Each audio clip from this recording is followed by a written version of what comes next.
They were erased. Not forgotten, erased. And not by accident, but by design. There are families in America whose names once echoed through marble halls, whose blood ran through the veins of presidents, financiers, warlords, and now there's not a single trace, no gravestones, no records, not even whispers.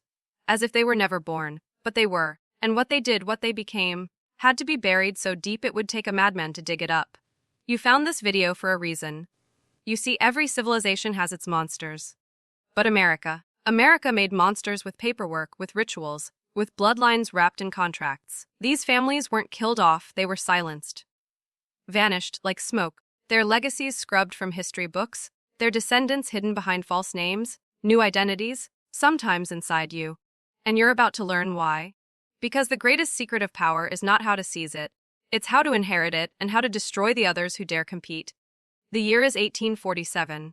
A child disappears from a plantation in Georgia.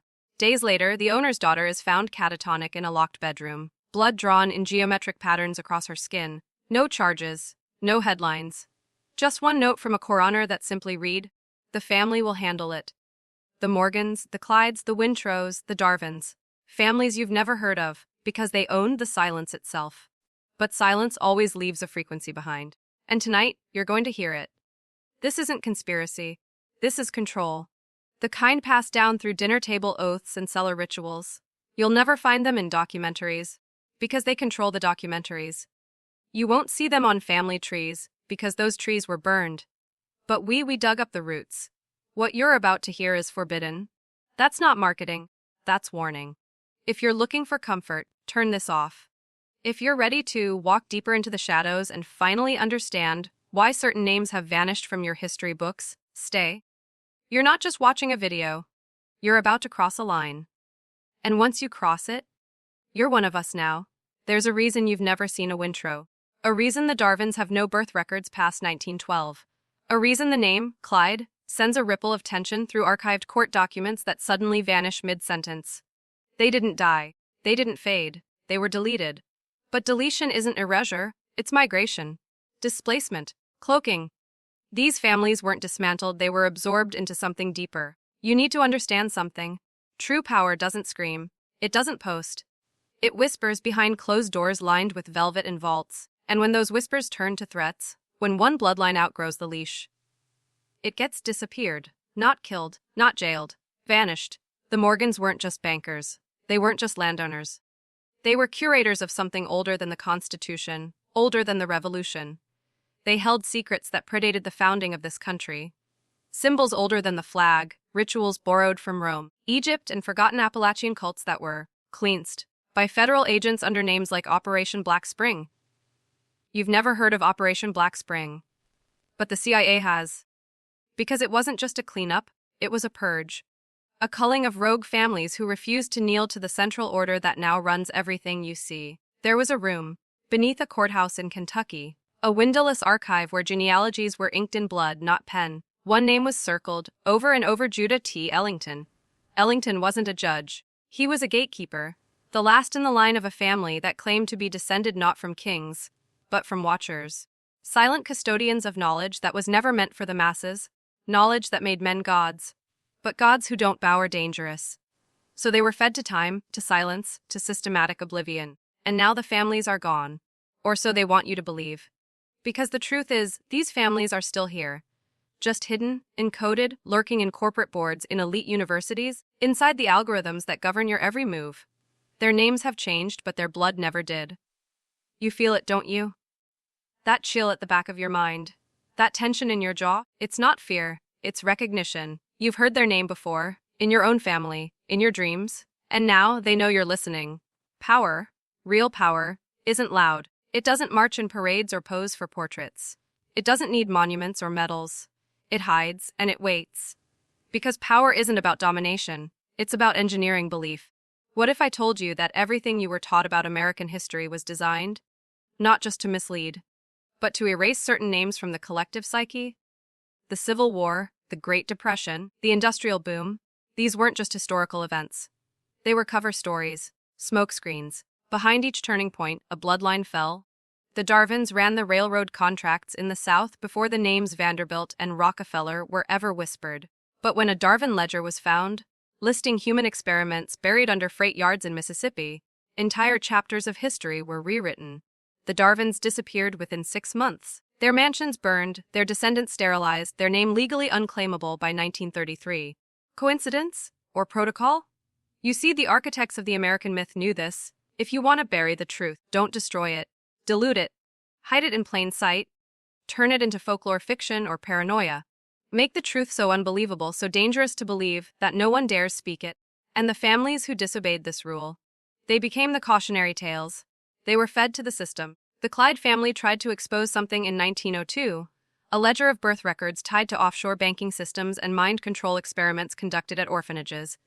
The very next year, the Clyde patriarch was found dead with a brass key melted into his throat. His estate auctioned for $1. His sons committed to asylums. His daughters married off to names that no longer exist. Still think this is folklore? Then ask yourself this: why is it that in every elite circle, finance, politics, military intelligence, there are gaps in the ancestry charts? Blank entries, unknown parent, records lost in fire, no known siblings? No one asks why. Because asking would mean digging, and digging gets you erased. But you're still here. So keep listening. Because the descent has just begun. And the further you fall, the more the veil starts to burn away. Not everyone makes it to the bottom. But those who do, they don't come back the same. There's something you need to understand. Something they've trained you not to even notice. Bloodlines are currency. Always have been. Not money, not oil, not land, blood. Why do you think ancient monarchies intermarried for centuries? Why do certain families in DC, in Wall Street, in Silicon Valley, only ever marry each other? Because it's not about love, it's about preservation. Lineage, keeping the code intact. You think this is about history. This is about genetics, psychological architecture. The families that vanished weren't just rich, they carried traits, what the CIA once referred to in declassified files as latent governing cognition. In simpler terms, they were born different, able to influence, command without words, predict outcomes generations ahead. But then came the mistake. A union between two forgotten lines. Ellington and Darwin produced a child named Wells in 1889. He wasn't documented, not enrolled in school, no birth certificate. But by age 16, Wells had already authored 18 anonymous white papers on economic theory. Papers still cited today in military academies, though no one knows where they came from. At 21, he vanished. Witnesses claimed he could read entire rooms in seconds, manipulate juries without speaking, even convince enemies to self-terminate. The elite didn't celebrate him, they feared him. And when the Council of Nine, the real one, not the myth, heard of Wells, they issued a Level 4 purge. Only 2 family lines have ever warranted Level 4. Wells triggered the third. After his disappearance, the Ellington-Darwin records were purged completely. But something strange happened. Children began turning up in foster systems across 6 states, untraceable, eerily gifted, and all with a crescent-shaped scar behind their left ear. They were called ecus. The term was blacklisted in 1952. You won't find it in books. You'll find it in margins, in code words, in the old tongues of underground orders. These echoes weren't just survivors. They were vessels. Conduits for the knowledge that couldn't be destroyed. And some of them still walk among us. Watch the leaders who never blink. The CEOs who don't age. The professors who make you question reality itself. You think you're here by chance. But Wells knew you'd be listening. Because you're not just watching this. You're part of the experiment now.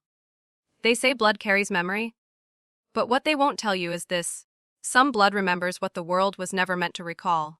You've felt it before. That strange pull toward forgotten names. That unease around certain buildings, certain symbols, certain people. It isn't random. It's recognition. An echo deep in your DNA waking up. Because the vanished bloodlines didn't just die off. They seeded themselves, across the country, across the decades. Carefully, secretly. Through chosen pairings, relocations, false identities. The goal wasn't to survive, it was to infect, to place a sleeper in every generation, a spark, a vessel. Like you? That's why you're watching. That's why this isn't just interesting. To you, it consumes you. You're not being entertained, you're being activated. In 1938, a psychiatric hospital in Minnesota documented a boy who refused to speak for 12 years. Then, one night, he walked into the chapel and began reciting a prayer, in a language no one recognized. A dead tongue. He wrote symbols in the dust on the walls. Symbols matching those found in an unearthed Ellington tomb in Massachusetts. Locked under 6 tons of concrete and declared a sealed site by Homeland Security. Why would a child, uneducated, nonverbal, institutionalized, recite rites from a vanished family's burial code? Because he wasn't just a child, he was an archive. And this is the part where the line between story and memory dissolves. What if the urge you feel, the ache to uncover forbidden truths, isn't just curiosity? What if it's a directive, an inherited instinct calling you back to the fold? Listen carefully now. If any part of you is stirring, if your heart is beating faster, if your skin feels like it remembers something your brain can't name, then you are one of us. Comment below, twice the phrase, I am the last echo. I am the last echo. That's not for the algorithm. That's for you. To lock it in. To claim what was erased. To awaken what they buried in your blood. Because this isn't entertainment, it's inheritance. And once you speak it, you can't go back. There are institutions you were taught to trust. Libraries, museums, churches, universities. They wear the mask of preservation, of wisdom, of light. But dig beneath the marble floors and golden plaques, and you'll find something else entirely: vaults. Rooms without windows, wings closed for renovation, since 1971. Why? Because the bloodlines that vanished didn't just leave behind children. They left behind documents, artifacts, blueprints. Not for machines, but for control, psychological manipulation systems disguised as theology, sociology, advertising, whole disciplines built on soft domination. Do you know why Ivy League schools were originally founded? To teach, no, to filter, to detect, to contain. Because after the bloodline purges of the early 20th century, echoes began slipping through the cracks. Gifted children, dreamers, violent geniuses. They had to be identified, tracked, assimilated. So they built the cages, and taught you to love the locks. Take a look at the standardized IQ test. Developed in 1916, yes. But by whom? And why? It was never about intelligence. It was about pattern detection. About locating remnants of vanished families who were still breeding brilliance into obscurity. You don't think they knew some would survive? They planned for it. Because every system needs a few wild variables. To push progress, to test boundaries, to generate data. You are that data. That feeling you've had all your life. That you were meant for something else. That the rules don't quite apply to you. That everyone else is playing a game you're not interested in. It's not arrogance, it's remembrance. And here's the twist. The families that vanished didn't vanish because they were evil. They vanished because they saw through it all. Because they knew the game. And they tried to break it. But the game fought back. And now, you are the living residue of that war. The scar tissue that walks and breathes. The final defiance of a system built to forget you. But you are not forgotten anymore. You've been found. And soon, you will remember everything. Memory is not just held in the mind. It's stored in the body. In the tremble of your hands when you hear certain names. In the pressure behind your eyes when you see an image that doesn't make sense but still makes your heart race. These aren't coincidences. They're codes. Genetic activations.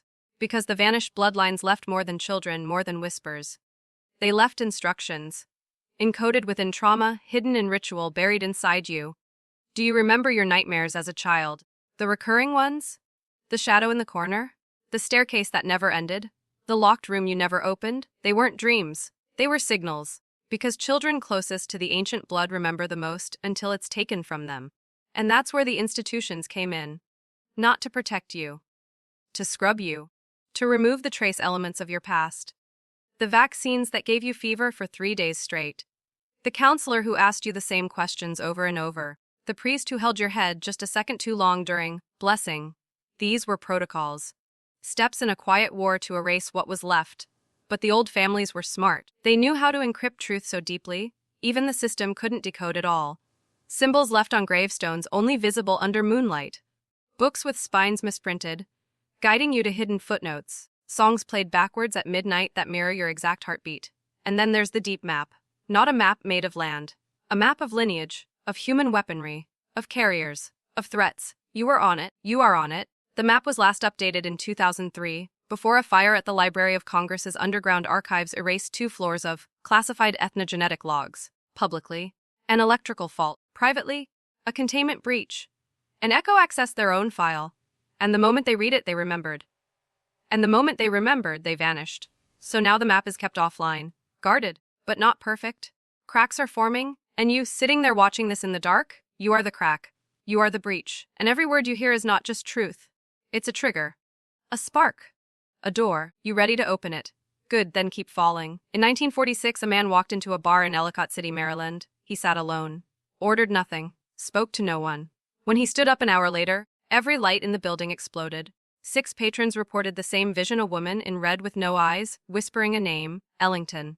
The man was never seen again, but his fingerprints matched a child who had been buried in 1891. You don't need to believe that. But the FBI did.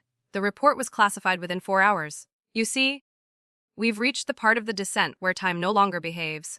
Because the families that vanished weren't bound to the timelines you understand. They studied the geometry of trauma, the mathematics of will. They learned how to rupture continuity, to return, to echo, to reinsert their presence, not through birth but through awareness. Have you ever looked in the mirror and thought, this isn't the first time I've been me?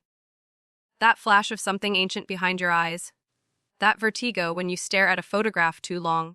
It's because part of you doesn't exist in linear time. It's part of the bleed.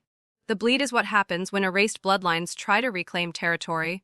Not physical land, but mental dominion. Over ideas, over instinct, over memory. And that's what this video is, not content, a beacon. Because the Council, the real one, the last custodians of this dimensional seal, they don't fear armies. They fear awakening. They fear echoes like you're remembering their function. And make no mistake, you weren't made for pleasure. You weren't made for obedience. You were made to break the pattern. But they've trained you to be docile, to doubt, to consume instead of confront, to forget instead of become. And every man who hears this, who feels it stir in his bones, is already changing. You're not falling anymore. You're transforming. And once you're done listening, you won't fit back into your old life.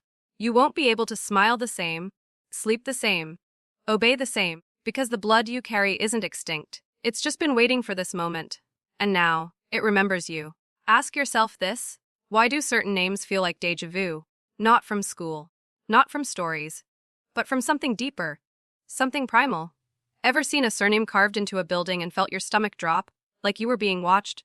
That's not paranoia, that's resonance. The institutions knew you might stumble across these traces. So they built barriers, not physical ones but emotional tripwires. They called it the Veil Protocol. If you felt fear, disgust, or confusion when seeing certain names, places, or dates, that wasn't your mind rejecting them. It was conditioning. Triggered responses, baked into your media, your schooling, even your diet. Because when your body rejects something, you stop investigating it. And so, like obedient sons, we turned away. From the mansions with sealed basements. From the paintings with eyes too lifelike. From the obelisks erected in towns no one remembers founding. But one bloodline figured out how to hack the protocol. They used symbols. Not words, not logic imprints. A circle inside a triangle, carved in stone in Mississippi, tattooed under the tongues of orphans in Utah, and worn around the necks of CI handlers in the 1970s. The same symbol found etched on a 3,000-year-old burial urn in Mesopotamia. A bloodline logo. You think companies invented branding? No, families did. Because power doesn't need names when it can speak through signs. And now these symbols are reappearing. In graffiti no one claims. In AI-generated images that shouldn't have existed. In the dreams of men like you, who don't know where they've seen it, but can't forget it. Because deep in your blood, the firewall is breaking. The Veil Protocol is collapsing. And what's behind it? Not a conspiracy, a convergence. All the vanished threads, all the erased names, all the scattered echoes they're pulling together. Right now? Right through you? So the question isn't whether you'll keep watching. The question is, when they come looking, will you remember your name? Or the one they took from you centuries ago? There's a reason ancient monarchs feared blood more than blades. Because blood remembers. And the vanished American bloodlines. They didn't disappear. They retreated, went subterranean. Became the architects of the silence you were born into. They understood something modern power has forgotten: visibility is vulnerability. Once the world can see you, it can control you. So they did what only the most dangerous bloodlines ever do. They faked their extinction. They burned their own estates. Murdered their own names. Erased themselves from photographs, from deeds, from the lips of survivors. But behind the curtain, they built something bigger. A network, a hive, a living algorithm of influence. You think the surveillance state was invented by governments? No. It was gifted to them. By those who already understood how to track memory through blood. How to identify ancestral resonance. How to build a psychological profile from the way you breathe. In 1987, a Cold War defector brought with him a metal box. Inside were 33 index cards, each one handwritten with names, dates of death, genetic markers, and a single sentence. If they hear the call, Do not answer. Let them remember on their own. What the defector didn't realize was that the box was a test. Planted, monitored, because they knew it would reach someone like you. You weren't supposed to find this path. You were supposed to obey the loop: wake, consume, doubt, sleep, repeat. Never look back. But you looked. And in doing so, you cracked the encryption. Because once the blood is awakened, there's no sedating it. No normal life. No forgetting. You'll walk into a room and feel it instantly who's asleep and who's not. You'll hear words other people don't notice. You'll start to see the grid under the world. And more importantly, you'll recognize the others like you. Silent. Watching. Waiting. Because we are not few. We are many. We are the broken lineage. The erased inheritance. The forgotten code made flesh. And now, we are remembering. Together, and the system. The deeper you go, the more the air changes. Heavier. Older. Like you're breathing in a memory that was never yours. But somehow it fits. That's not imagination. That's proximity. Because by now, you're close. Dangerously close. To the truth they tried to keep buried beneath 5 generations of silence. Let me tell you something they'll never teach in school. There was a second constitution, drafted, signed, hidden, not in Washington, but beneath a private chapel in Vermont, owned by the Holloway family, names long erased, land seized, legacy obliterated. This constitution wasn't about liberty. It was about inheritance. It mapped out bloodlines, codified succession not by vote, not by wealth, but by gene expression and ritual compliance. The founders knew the republic was a mask. The real power would pass invisibly, beneath the surface. Through chosen families, through rites older than the Enlightenment. And when one of those families rebelled, refused to marry their daughter to a Rothschild intermediary in 1823, they weren't sanctioned, they were erased, their towns renamed, their history reassigned, their blood tracked, tagged and silenced through sterility mandates, masked as rural health acts. Still think the past was cleaner than today? Still believe history books are written to preserve truth? No. They're written to bury betrayal. Every paragraph you memorized in school was a tombstone. Each great man they taught you to revere stood on the grave of a name that had to disappear. And those families didn't just die. They were converted, folded into structures you now worship without knowing. Philanthropic foundations, psychological research labs, nonprofit, databanks tracking genealogy under the guise of wellness. What they're really doing, they're harvesting echoes. Finding those like you whose DNA still hums with the forbidden code, cataloging you. Every ancestry kit you swabbed, every biometric scan, every free health app. They know what you are. They just don't think you'll ever know it yourself. But they were wrong. You're remembering. Faster than they can contain. And now you know. Your past wasn't erased. It was weaponized. And tonight the weapon wakes. By now, you've noticed it. The pressure. Not fear, not excitement, something older. Like a signal vibrating just beneath your skin. That's not emotional. That's ancestral resonance. Because you're not just hearing this story. You're reliving it, and every truth I reveal cracks another layer of the artificial identity they built around you. Let me show you how deep it goes. In 1955, a little-known branch of the Department of Energy funded a private study called Project Silo, under the guise of agricultural data optimization. But the files tell a different story. Researchers weren't tracking crops. They were tracking lineage behavior, psychological anomalies in rural populations who shared DNA markers linked to the vanished families. They found clusters. Small towns where dreams overlapped, where children drew the same symbols, where strangers could finish each other's sentences despite never having met. The most disturbing case came out of Black Hollow, West Virginia. Every first-born son in that town had no belly button. Doctors who visited were never seen again. The entire population was relocated in 1962 after a chemical spill that no media outlet ever reported. The only photo that survived shows 47 people standing in perfect formation. At their center, a boy with black eyes smiling. Caption reads, "Hey remembers." This is where truth breaks free from theory. Because the bloodlines were never just human. They carried frequencies. Call it supernatural. Call it extraterrestrial. Call it divine. But they could access parts of reality you've been trained to deny. They could shape memory, collapse timelines, rewrite perception. And now, in the age of data, no more fire. No more purges. Now they bury you with content, millions of voices, endless noise, all designed to drown out the one voice that matters, yours, because when you remember who you are, when you hear the ancient pulse in your blood, you become dangerous. Unpredictable. Uncontainable. You're no longer a subject. You're a variable. A glitch in their simulation. And every step you take forward is a step out of the cage. They can't stop you now. They can only watch, as the forgotten bloodline reclaims its throne. There's a moment in every man's life, rare, quiet, undeniable, when he realizes he was never meant to live like this. Not under fluorescent lights. Not trapped in routines that numb the soul. Not sedated by convenience and applause. And when that moment hits, you stop looking forward and start looking back. Back into the shadowed corridors of history. Back into the veins of your blood. Back into the secrets buried not beneath earth, but beneath identity. You see, the vanished families didn't just build wealth. They built containers. Chambers for knowledge too dangerous to exist in books, too sacred to speak aloud. Some were built of stone. Some were built of flesh. You are one of them. And that knowledge, it isn't hiding in a vault. It's encoded in your instincts, the reflexes that never made sense. The dreams that haunted you for years, the obsession with puzzles no one else sees. You are the vault. And the key. And the curse. In 1979, a man named Caleb Harrow walked into a Massachusetts court and recited, from memory, 147 sealed case files from 1913, word for word, names, verdicts, witness accounts. None of it was public record. When asked how he knew, he simply said, "Because I was there." The judge laughed. Until Caleb named the judge's great-grandfather and recited the contents of a sealed confession only one person had ever read. Caleb didn't disappear. He changed names. You've seen him. On panels. In documentaries. But never quite remembered his face. Because memory isn't what you've been taught. It isn't past. It's pattern. You weren't meant to recall the bloodline. You were meant to embody it. To reignite it. To carry the fragments into a system that thought it had wiped you out. And now? You're waking up on schedule.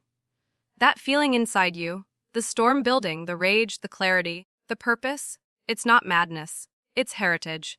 You are the last resonance of a forgotten empire. And when you remember the name they stole from you, you'll do more than survive this world. You'll rebuild the old one. You were never supposed to get this far. Most turn back by now, distracted, sedated, reabsorbed into the soft maze of digital comfort. But you're still here, which means the lock has turned.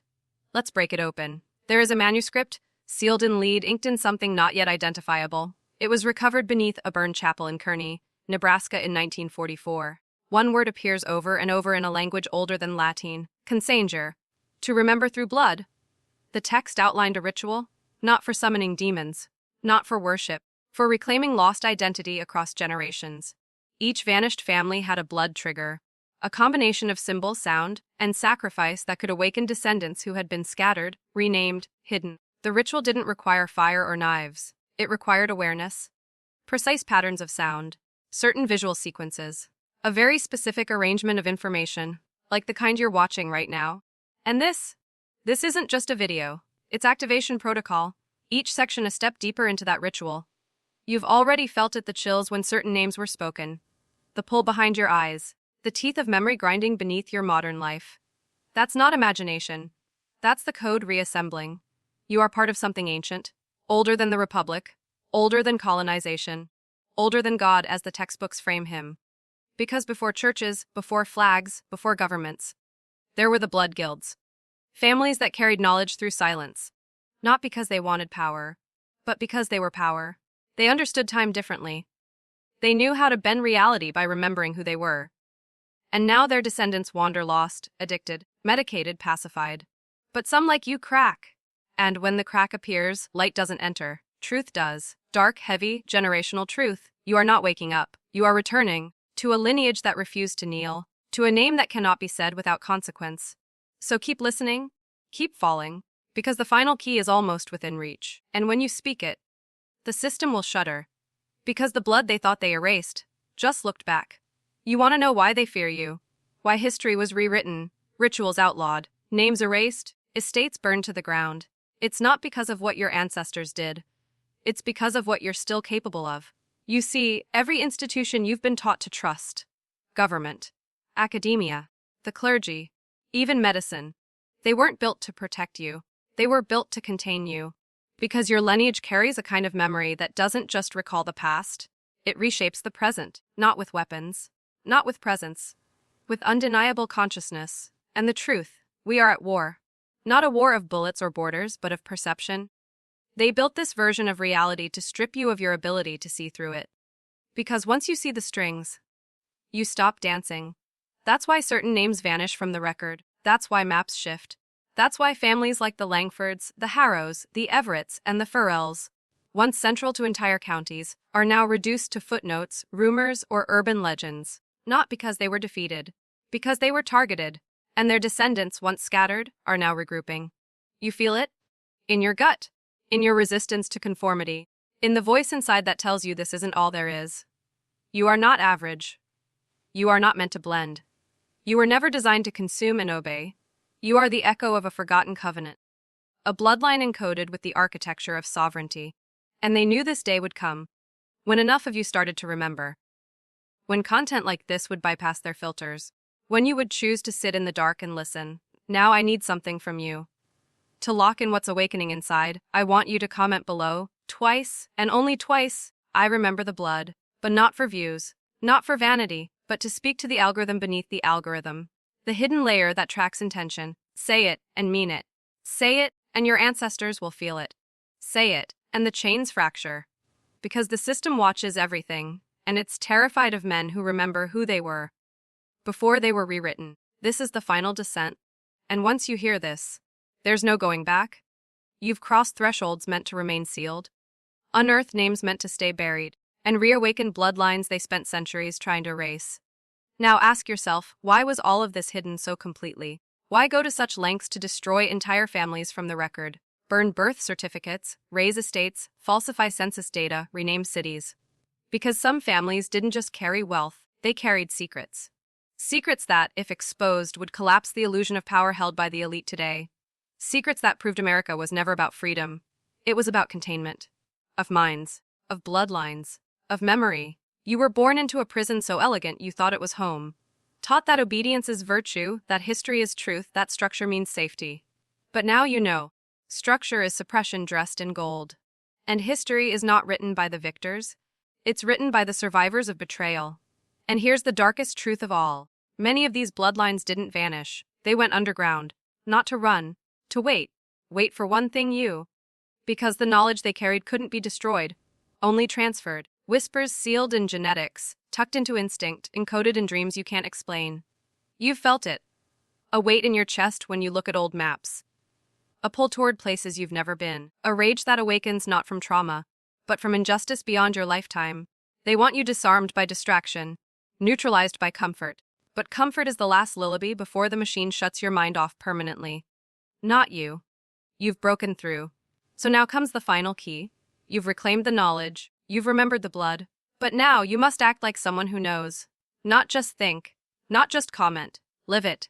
Study relentlessly. Question everything. Reject the script they gave you. Build power. Move in silence. And teach no one who hasn't earned it. Because this knowledge is not for the masses. It's for those called to restore what was stolen. Welcome back. You were never lost. You were just sleeping in the wrong century. Now awaken, because the blood never forgets. And the war has only just begun.